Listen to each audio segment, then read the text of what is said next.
Actually, hindi ako na-offend pagdating sa pagiging artista ko or sa pagiging, sabi nga nila, pa-importante or pase or laos or whatever. Hindi ako na-offend sa ganun eh.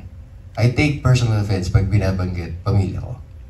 You know? Because that's very much out of it. Matagal akong apolitical. Matagal akong apolitical dahil laging para sa akin, hindi ko alam yung punto eh. Hindi ko alam yung storya, hindi ko alam yung pinagmulan at yung pupuntahan. Hindi ako pwede magsalita.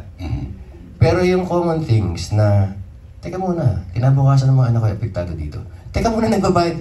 Naiisip ako na mahigit 4 na dekada na akong nagbabayad ng taxes ko. Tapos, ikaw, may sarili kang helicopter at aeroplano, tapos yung Philippine Coast Guard, wala? Teka muna. Teka, wala kang helicopter? Wala eh. Hindi ko kaya bumili eh.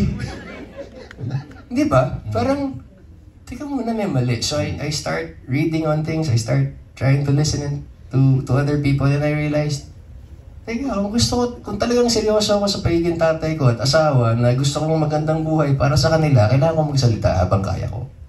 So hindi na ako pwede manahimik. Yan lang.